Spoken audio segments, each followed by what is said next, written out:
Because I've been in this area for so long, I love the symposium. I think this symposium is absolutely vital. We're having people coming together dealing with common problems. So I feel very, very much enriched by these symposia.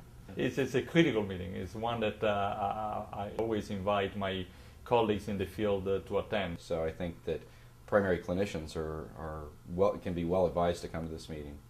So I think it's a really important and outstanding meeting. So I think it's a phenomenal meeting, and I was really excited to be here. I would say there's really nothing like it, and hopefully this will continue and grow in importance.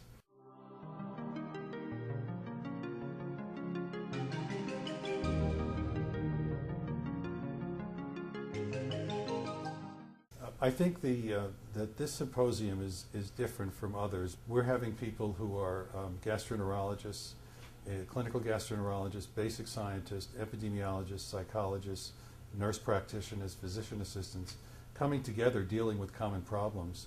Each individual with their own discipline has something to contribute. I think that there's more interaction going on that distinguishes it. It allows for networking. So I think it has many, many values and it needs to continue. And the importance of this meeting is not just the formal sessions. It's actually the opportunity to meet with people who are actively involved in research in this area and people who are actively involved in caring for patients in this area. And the opportunity for these two groups to interact is extremely valuable, and I would hope that would continue.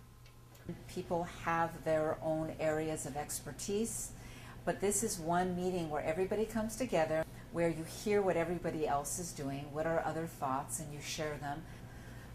And so it's an educational experience. Everyone's a little bit more relaxed, and it's really about just sitting back and learning. It was just wonderful when I discovered this meeting to be in contact with people who were doing everything from genetics to motility to, you name it, and have the whole spectrum from the molecular to the societal, all in the same room. That's very unusual. It's also helped me develop collaborations with people who are not in my field so that it enriches the research that happens. This is the only meeting that I know of that has both adult and pediatric gastroenterologists interacting. I have actually had interaction here that I'm not able to have in my own institution because it's such a unique forum.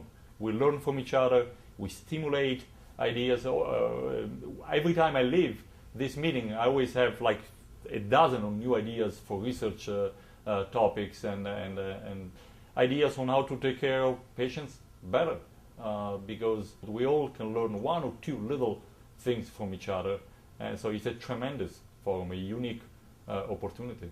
This meeting is one of the best meetings with regards to, I think any GI topics. I mean, it's state-of-the-art lectures in terms of the current status of the management and evaluation of irritable bowel syndrome and functional GI disorders in general, and it really is at the level of the primary gastroenterologist or primary clinician who sees these patients day after day after day. It's important, it's different, it's unique. It's unique because it's really the only meeting that brings together the who's who of this field in one place and at one time. Last time I was here, I met a lot of people and I have worked with them since then. And it really does make a difference to have this kind of melting pot. And for me, as someone in the field who's really more clinically oriented, it's a tremendous opportunity to find out what's happening in the basic science realm. To be able to sit down and have it all packaged from the very best people in the world is tremendous. This meeting provides a forum where the people who are really thinking about this a lot are brought together in a manageable size group. We have a lot of chance to hear one another give formal talks, but also to talk to one another on the side and use one another as sounding boards, because these are people that are thinking about the same problems that we are, and it's by discussing these things that you come up with the problem-solving skills and the ways around our hurdles to move the field forward. I think this continues to fill an unmet need and niche in the field of facilitating tremendous amounts of interactions between, industry, NIH, basic scientists, clinical scientists. So I would say there's really nothing like it, and hopefully this will continue and grow in importance.